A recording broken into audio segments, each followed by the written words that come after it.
महर्षि मार्कंडेय बोले, सूर्य के पुत्र सावर्णी की उत्पत्ति की कथा विस्तार पूर्वक कहता हूं, सुनो। सावर्णी महामाया की कृपा से जिस प्रकार मनवंतर के स्वामी हुए, उसका भी हाल सुनो। पहले स्वारोचिष नामक राज्य था। वह प्रजा को अपने पुत्र के समान मानते थे, तो भी कोला विध्वंसी राजा उनके शत्रु बन गए। दुष्टों को दंड देने वाले राजा सुरथ की उनके साथ लड़ाई हुई।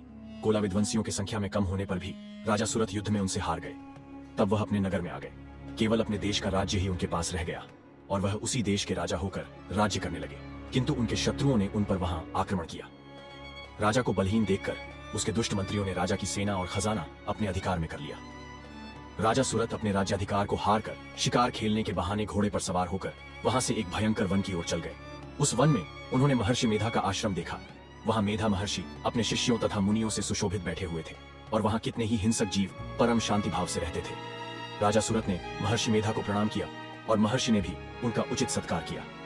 राजा सुरथ महर्षि के आश्रम में कुछ समय तक ठहरे।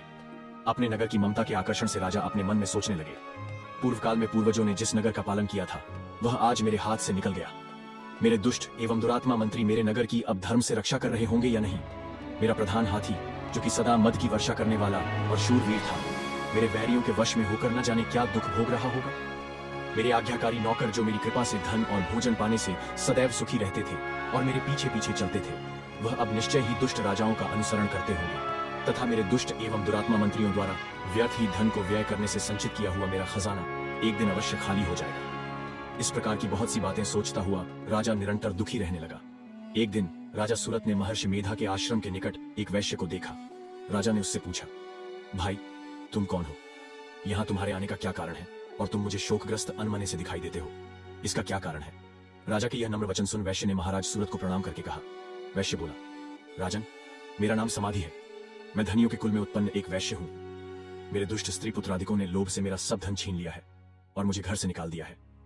मैं इस तरह से दुखी होकर इस वन में चला आया हूं और यहां रहता हुआ मैं इस बात को भी नहीं जानता कि अब घर में इस समय सब कुशल हैं या नहीं। यहां मैं अपने परिवार का आचरण संबंधी कोई समाचार भी नहीं पा सकता कि वह घर में इस समय कुशल पूर्वक हैं या नहीं।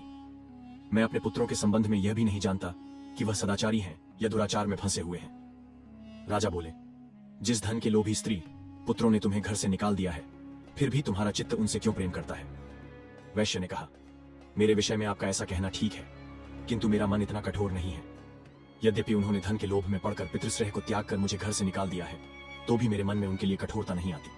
इसके पश्चात महाराज सुरथ और वह वैश्य दोनों महर्षि मेधा के समीप गए और उनके साथ यथा योग्य न्याय संभाषण करके दोनों ने वार्ता आरंभ की। राजा बोले, हे भगवान, मैं आपसे एक बात पूछना चाहता हूं, सो आप कृपा करके मुझे बताइए। मेरा मन अधीन नहीं है, इससे मैं बहुत दुखी हूं।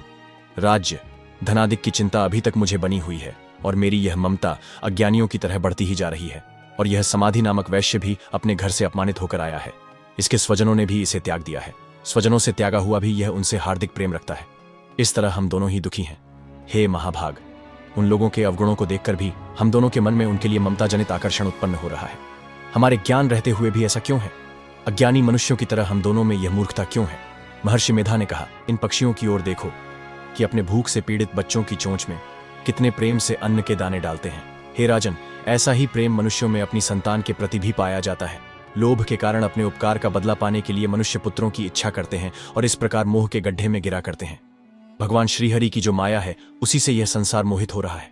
इसमें आश्चर्य की कोई बात नहीं, क्योंकि वह भगवान विष्णु की योग निंद्रा है। यह माया ही तो है जिसके कारण संसार मोह में जकड़ा हुआ है। यही महामाया भगवती देवी ज्ञानियों के चित्त को बलपूर्वक खींचकर मोह में डाल देती है और उसी के द्वारा संपूर्ण जगत की उत्पत्ति होती है। यही भगवती देवी प्रसन्न होकर मनुष्य को मुक्ति प्रदान करती है। यही संसार के बंधन का कारण है तथा संपूर्ण ईश्वरों की भी स्वामिनी है। महाराज सुरथ ने पूछा, भगवान, वह देवी कौन सी है जिसको आप महामाया कहते हैं? हे ब्राह्मण, वह कैसे उत्पन्न हुई और उसका कार्य क्या है? उसके चरित्र कौन कौन से हैं? प्रभु, उसका जैसा प्रभाव हो, जैसा स्वरूप हो, वह सभी कृपा कर मुझसे कहिए, मैं आपसे सुनना चाहता हूं।